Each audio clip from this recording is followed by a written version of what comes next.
أعوذ بالله من الشيطان الرجيم وبه نستعين وعليه نتوكل والصلاة والسلام على أشرف الأنبياء والمرسلين أما بعد. Mga magulang, mga kapatid sa panampalataya, Assalamualaikum warahmatullahi wabarakatuh.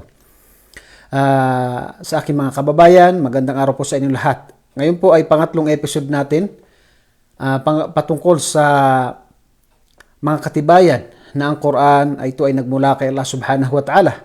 At sa mga hindi pa po nakakapanood, pwede po kayong manood sa YouTube dahil yan po ay sa YouTube channel natin, nandoon po yan. At pwede niyo pong hanapin sa baba ng page natin yung ibang mga video ng una at pangalawang episode natin. At ang unang episode natin ay ang Quran na ito ay punong-puno ng kaalaman. Ito ay binaba sa isang propeta na isang ummi, hindi marunong sumulat at hindi marunong bumasa. So ito ay patunay na ang banal na Quran ay ito ay tinatawag na hindi mula sa tao, bagkus ito ay mula kay Allah subhanahu wa ta'ala. Pangalawa, ito ay pinangalagaan ng Allah subhanahu wa ta'ala mula sa pagkakamali, mula sa kontradiksyon, at ito ay naisaulo at walang pagbabago at mayroong orihinal. Nung simula itong ibinaba kay Propeta Muhammad sallallahu alaihi wasallam hanggang sa panahon natin ngayon. Itong pangatlong episode natin ay ito ay kabilang sa mahalagang paksa na dapat natin pag-usapan. At ito po isa sa mga dapat nating abangan, na ito yung pagbabalita ng Quran. Ibinaba kay Propeta Muhammad sallallahu alaihi wasallam ang Quran, itong mga talata na ito, na nagbibigay ng mga kaalaman na lingid. Itong mga mangyayari sa hinaharap na ito ay nangyari mismo sa panahon ng Propeta sallallahu alaihi wasallam. At kung titingnan natin, ilang beses na sinabi ng Propeta sallallahu alaihi wasallam na hindi niya alam ang mga mangyayari sa hinaharap.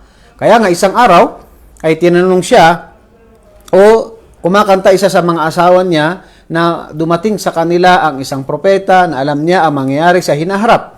Sinabi ni Propeta sallallahu alaihi wasallam na huwag mong sabihin yan dahil hindi ko alam ang mangyayari sa hinaharap. So hindi alam ng Propeta sallallahu alaihi wasallam ang mga lingid na kaalaman maliban lamang sa ipaalam sa kanya ng dakilang tagapaglikha na siya ang Allah subhanahu wa ta'ala. So ngayon po pag-usapan natin yung tinatawag na mga kaalaman na ghaib, yung mga kaalaman na lingid o mangyayari sa hinaharap na binanggit ng Quran, na itong mismo ay nangyari sa panahon ng Propeta sallallahu alaihi wasallam, na hindi maaring sabihin ito ng Propeta sallallahu alaihi wasallam dahil kung ito ay nanggaling sa kanya at hindi nanggaling kay Allah, ay maaring magkaproblema siya. Pero ito ay tunay na nanggaling kay Allah subhanahu wa ta'ala. Halimbawa, bigyan tayo ng halimbawa. Sa surah o talata o tinatawag na sa Suratul Rum na yung pagkapanalo ng mga Romano sa Persiano. So dito, palagi ito nababanggit ng ating mga ulama. Noong panahon ng mga Quraysh, ay palaging ang pinakamalakas na mga bansa ay ang Romano at saka yung Persiano. So ito palaging naglalaban. At sa panahon ng Propeta sallallahu alaihi wasallam ay palaging nananalo ang mga Persiano. Malakas ang kanilang yung kanilang mga sandata at sa kanilang mga kawal, mga sundalo. Dito ibinaba kay Propeta sallallahu alaihi wasallam itong Quran na kaalaman na ghaib, lingid na kaalaman. Na sinabi sa Surah Rum, "Ghulibatir Rum fi adnal ardi wa hum min ba'di ghalabihim sayaghlibun fi bid'a sinin." Ito ay nabanggit na sinabi sa Banal na Quran na natalo ang mga Romano. Ito yung lugar, binanggit din dito yung lugar. Ngunit sabi sa Banal na Quran, pagkatapos ng tinatawag na ilang taon ay mananalo ang mga Romano laban sa mga Persiano.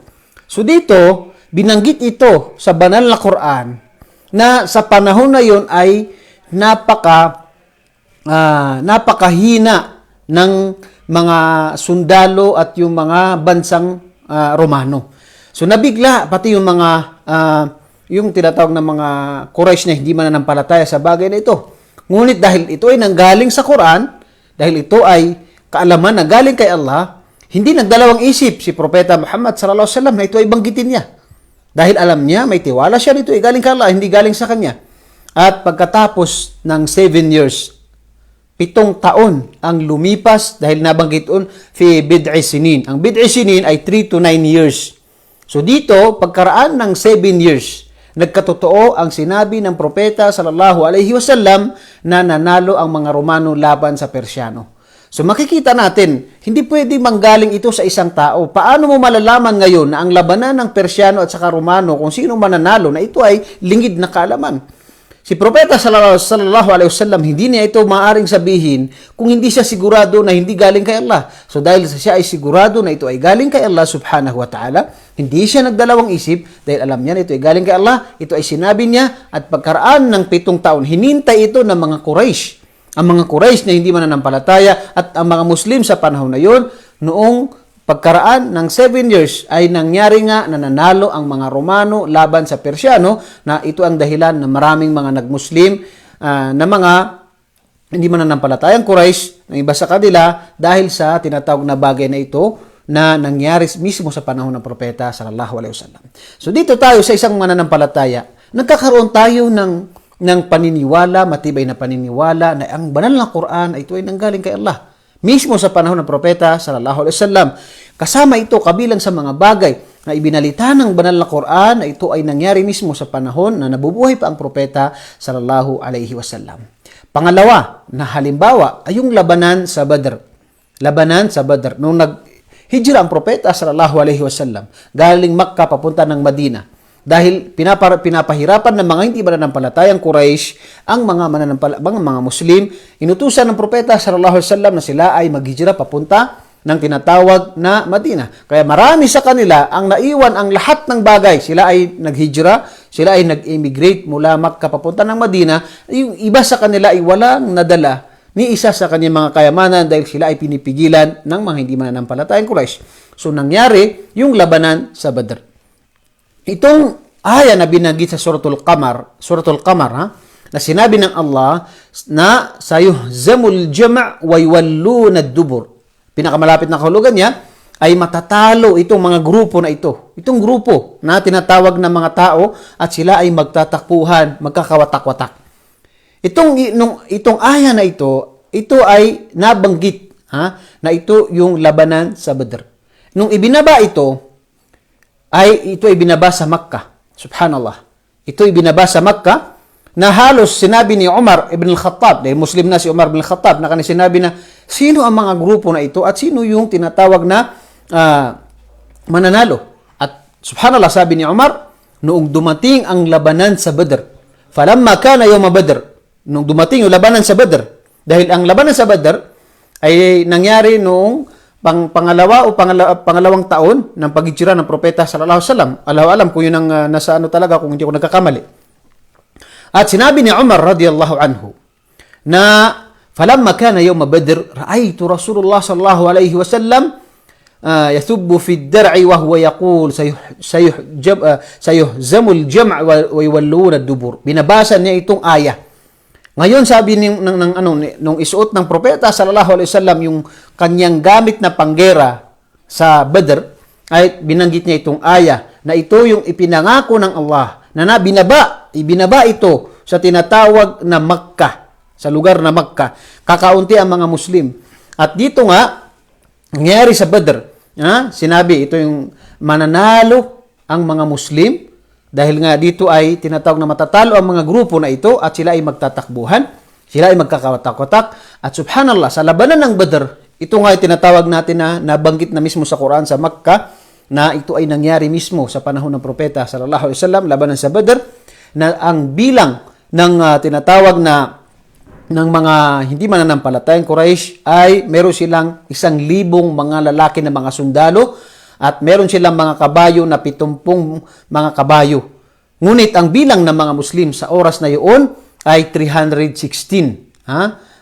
Sila ay mahigit 300 ang bilang nila. At wala pa silang mga kabayo, mga ibang mga gamit. Pero sila ay nanalo at maraming namatay na mga hindi mananampalataya at ganoon din na maraming mga nabihag mula sa kanila ng mga hindi mananampalataya na nabihag ng mga Muslim. So dito, makikita natin sa panahon na kakaunti pa lang itong mga Muslim at ito'y sa lugar pa ng Makkah, binanggit na sila ay mananalo sa mga grupo na ito.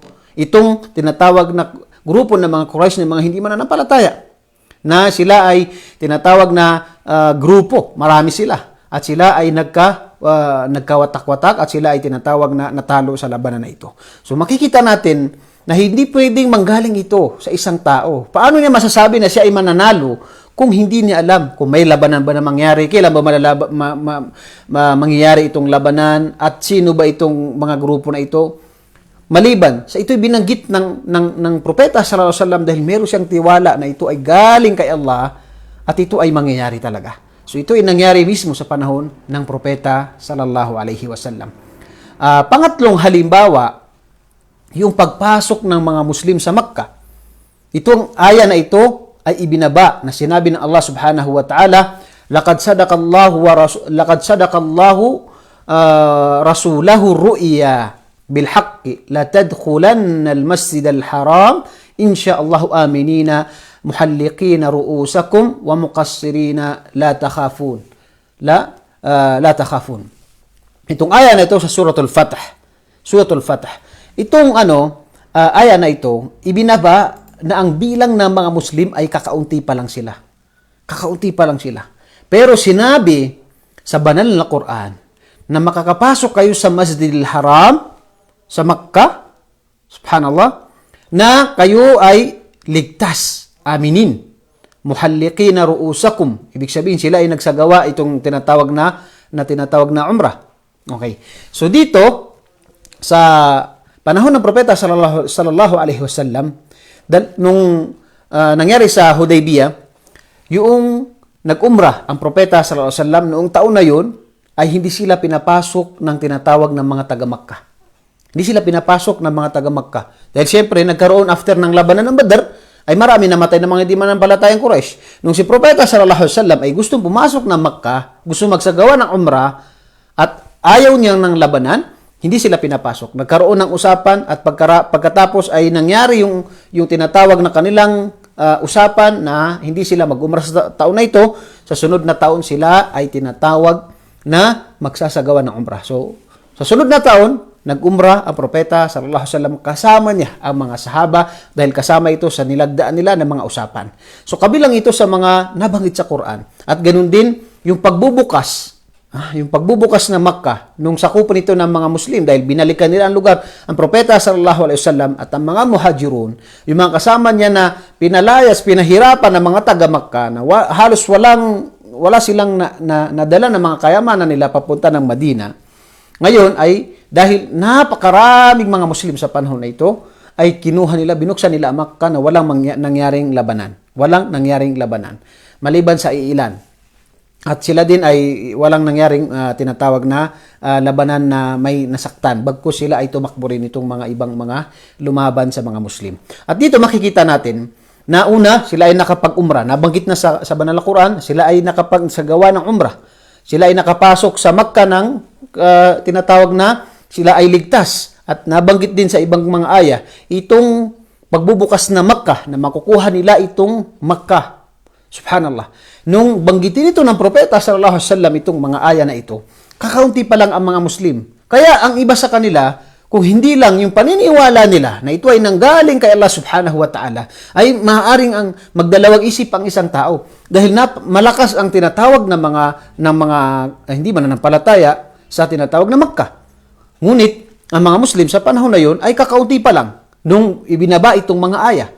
Pero dahil sa sila ay naniniwala, alam nila na ang Quran ay galing kay Allah subhanahu wa ta'ala, sila ay naniniwala sa anumang na ibinaba kay propeta sallallahu alaihi wasallam. At ito nga ay nangyari, yung kanilang pagpasok sa Makkah, yung kanilang pagbukas sa Makkah, pagsakop sa Makkah, na pagkatapos ng ilang taon ay nangyari ito mismo sa panahon ng propeta sallallahu alaihi wasallam. Kasama rin doon na nabanggit ko nung last na lecture natin, yung tinatawag na kwento kay Abu Lahab. Si Abu Lahab ay tito ng propeta sallallahu alaihi wasallam. Noong ibinaba kay propeta sallallahu alaihi wasallam yung wa'anzir ashiratakal aqrabin, na magbigay ka ng babala sa yung mga malalapit na kamag-anak. Siya yung tinatawag na binabasa din sa kanya yung fa'andir, ikaw ay tumayo mula sa iyong pagkakatulog at ikaw ay magbigay ng babala sa mga tao. At dito ang propeta sallallahu alaihi wasallam ay umakyat siya sa tinatawag na bundok na Safa, at siya ay tinawag niya ang mga tribo ng mga Quraysh at sinabi niya sa kanila, kung kayo ba ay maniniwala sa akin kung sabihin ko sa inyo na mayroong kalaban sa likod ng bundok na ito? Sinabi nila na kami maniniwala. Wala kami nakita na kahit anong bagay maliban sa ikaw ay tapat at mapagkakatiwalaan. Ikaw ay hindi sinungaling. Ngunit sinabi niya na ako ay propeta mula kay Allah subhanahu wa ta'ala at magbibigay sa inyo ng babala. At marami sa kanila na hindi nagsalita. Pero ang kanyang tito na si Abu Lahab ay sinabi niya na tabban laka ya Muhammad. Yung tabban laka, ibig sabihin dito, yung tinatawag na kasawian. Kasama yan sa yung parang minuran niya o sinabi niya na kasawian sa iyo. At ibinaba yung aya, itong talata na ito na sinabi ng Allah, tabbat yada abi lahabi wa tab ma aghna anhu maluhu wa ma kasab sayasla naran dhata lahab. Suratul Masad na ikinwento at sinabi ng Allah na tabbat yada, kasawian sa kamay ni Abi Lahab, ibig sabihin sa kanya, kasawian sa kanya, at hindi nakapagbigay ng tulong sa kanya ang kanyang kayamanan, ang kanyang mga anak, ang anumang meron siya, hindi nakapagbigay sa kanya. So dito sinabi na, binaba ang aya na ito, na hinatulan siya ng Quran na siya ay nalugi at hindi siya gagabayan o magagabayan dahil hindi niya tinatawag na tatanggapin ang relihiyong Islam, kaya siya ay mamamatay na hindi mananampalataya. At subhanallah, nung ibinaba ito, 10 years na lumipas, biruin mo, marami ng mga nag-Muslim, marami ng mga nag-Muslim na mga Quraysh, at meron siyang 10 years na pwede niyang sabihin na itong aya na ito ay mali at ako, tinatanggap ko ngayon ang Islam, so mali ang tinatawag na Quran na yan, pero hindi niya sinabi yan, hindi sumagi sa isip niya, at hindi niya tinanggap ang relihiyong Islam, at yan ay pagpapatunay na itong talata na ito, itong Quran na ito ay mula kay Allah subhanahu wa ta'ala. Hindi pwede na sabihin ni propeta na siya ay kasawian, pagkatapos ay tinatawag na tatanggapin ni Abu Lahab ang Islam. So ibig sabihin dito makikita natin na siya ay alam na, binanggit sa Quran na siya ay mamamatay na hindi mananampalataya. After 10 years, namatay si Abu Lahab na siya ay hindi mananampalataya. So hindi natin makikita itong mga ibang mga miracles ng Quran maliban sa mapag-aralan natin. At yung tinatawag na kasama yung mga tafsir ng ating mga ulama, makikita natin ang kadakilaan ng Quran na ito ay nagmula kay Allah subhanahu wa ta'ala at ito ay hindi nagmula sa isang tao. At bilang panghuli, yung ibinaba kay propeta sallallahu alaihi wasallam ang talata na ito, wallahu ya'simuka minan nas. Wallahu ya'simuka minan nas. Suratul Maidah. Sinabi ng Allah, tunay ng Allah subhanahu wa ta'ala, ikaw ay kanyang pangangalagaan mula sa kasamaan ng mga tao. Nung hindi pa ibinaba ang aya na ito, ay ang propeta sallallahu alaihi wasallam ay meron siyang mga bantay. May mga tao, mga sahaba na nagbabantay sa kanya upang siya ay bigyan ng proteksyon at tinatawag sa mga masamang nagbabalak sa kanya. So hindi po ganun kadali na siya ay maglakad lamang sa tinatawag na mga daan sa Makkah dahil sa panahon niya. Kaya nga sa panahon nila ni Abu Bakar, nung sila ay nagbibigay ng paliwanag sa mga tao, siya ay pinagpapalo, pinagsusutok kasama si Abu Bakar as-Siddiq. So dito, ang kanyang tito, kasama sa mga nabanggit sa hadith, ang kanyang tito ay nagkumukuha siya ng ibang mga tao, mga sahaba o alinman sa kanilang mga pamilya na binabantayan nila si Propeta Muhammad sallallahu alaihi wasallam. Dahil siyempre kamag-anak nila, pamangkin niya at ganoon din na para sa kanyang kaligtasan. Dahil alam niya na maraming mga nagbabalak na tinatawag ng masama kay Propeta sallallahu alaihi wasallam. Ngunit nung ibinaba ito, sinabi ng Allah, wallahu ya'simuka minan nas. Ang tiwala ng propeta sallallahu alaihi wasallam na ito ay galing kay Allah ay pinaalis niya yung mga nagbabantay sa kanya. Kung yan ay hindi nanggaling kay Allah, paano niya masisigurado ang kanyang kaligtasan? May mga nagbabantay na nga sa kanya, paano niya paaalisin? Bakit niya paalisin? Pero alam niya at alam ng mga sahaba na ito ay galing kay Allah, kaya 100% ang sinabi niya, kayo ay umalis na. Dahil sinabi at nag-promise sa akin ng Allah subhanahu wa ta'ala na wallahu ya'simuka minan nas. Ikaw ay pangangalagaan namin mula sa kasamaan ng mga tao at saka sa mga jin. Kaya mula noon, pinaalis niya ang kanyang mga bantay. Kaya siya ay pinangalagaan ng Allah subhanahu wa ta'ala. Halimbawa, noong bago maghijra ang propeta sallallahu alaihi wasallam, anong ginawa ng mga Quraysh?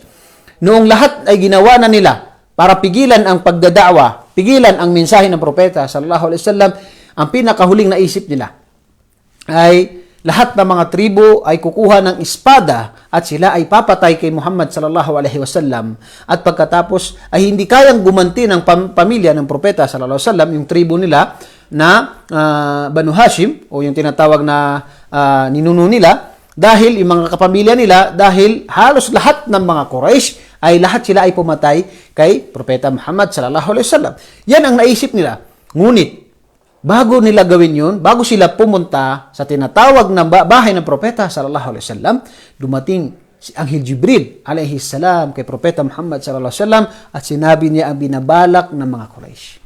Kaya sa oras na yon, sinabihan niya si Abu Bakar na pinahintulutan ako ng Allah na ako ay maghijra, at nung siya ay lumabas sa kanyang bahay, ayon sa mga riwaya, sa mga history, kumuha siya ng tinatawag na buhangin at ito ay tinapon niya sa kanila at sila ay nakatulog, hindi nila nakita ang propeta sallallahu alaihi wasallam. Sila ay mga kabataan, sila ay mga matatapang, pero may mga espada sila at yun ay nag-ano na sila talaga, napapatay nila si propeta Muhammad sallallahu alaihi wasallam. Ngunit dahil lamang sa pangangalaga sa kanilang Allah, dahil sa sinabi ng Allah, wallahu ya'simuka minan nas, kami o ang Allah ay ikaw ay kanyang pangangalagaan mula sa kasamaan ng mga tao. Nung kunin niya itong tinatawag ng alikabok na ito at kanyang itinapon sa kanila, sila ay nakatulog at naghijra ang propeta sallallahu alaihi wasallam. Mula doon sa kanyang bahay, pumunta siya sa tinatawag na Gharithaur hanggang sa siya ay pumunta ng Madina. At kabilang sa mga kwento rin, yung isang araw sa Madina, sa panahon ng propeta sallallahu alaihi wasallam, meron pa mga Hudyo sa panahon nila, panahon na yon, na pumunta siya sa isa sa mga lugar na may mga bahay na may mga Hudyo.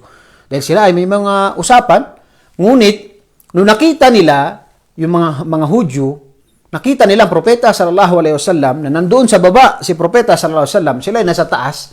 Naisip ng iba sa kanila na bakit hindi na lang natin hulugan na malaking bato si Muhammad at mamatay na. Tapos ang usapan. Nawala na.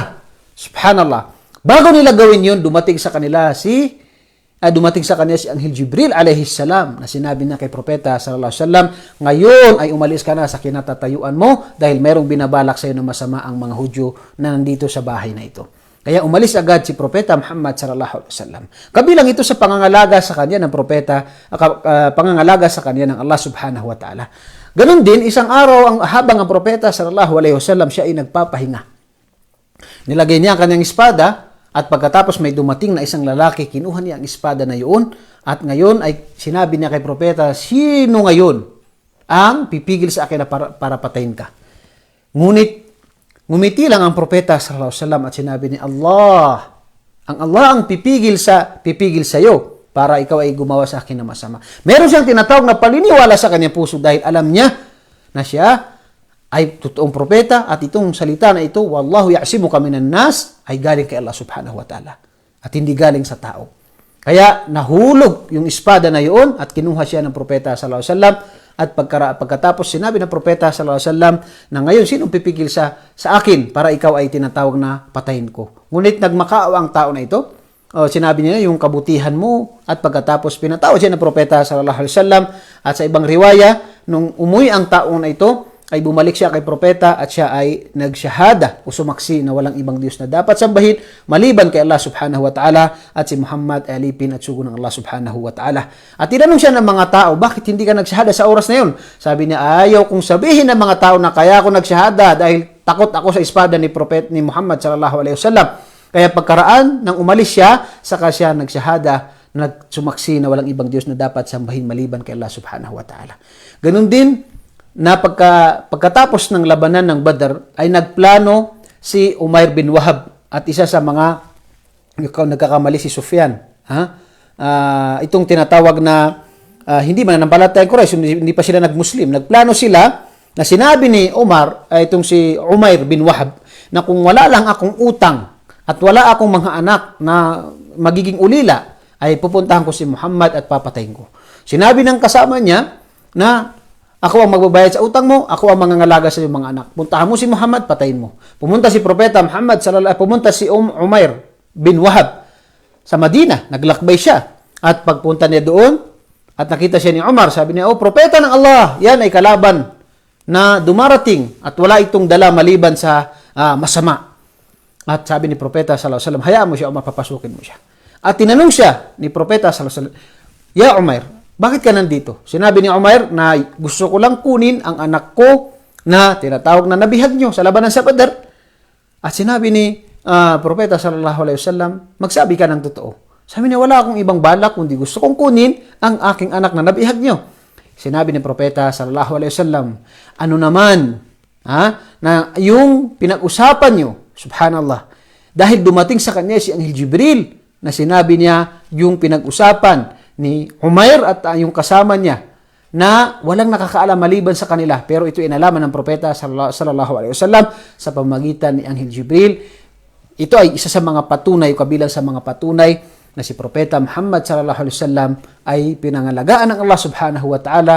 Wallahu ya'asimuka minan nas, na ito'y pagpapatunay na ang Quran ay nagmula kay Allah subhanahu wa ta'ala. Kabilang lamang po ito sa mga patunay na ang Quran ay katibayan na ito ay nagmula kay Allah subhanahu wa ta'ala, at ang nilalaman nito ay mula kay Allah subhanahu wa ta'ala, at ang ating relihiyon ay totoo at ito ay nagmula kay Allah subhanahu wa ta'ala.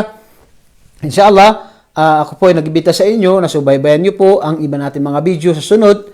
Na topic po natin, pag-usapan natin, ay isa po sa mga mahalagang bagay din, nagpapatunay na ang Quran ay mula kay Allah subhanahu wa ta'ala, ay ang mga miracles ng banal na Quran, na ito yung tinatawag na mga kaalaman na nabanggit sa banal na Quran, na bago lang napatunayan sa siyensya na ito ay totoo, at ito ay nabanggit na noong 1,400 years sa panahon ng Propeta sallallahu alaihi wasallam, na ibinaba mula kay Allah subhanahu wa ta'ala, at ang iba ngayon lamang natuklasan ng tinatawag ng siyensya ng mga scientists, ngunit ito ay nabanggit na sa panahon ng Propeta sallallahu alaihi wasallam.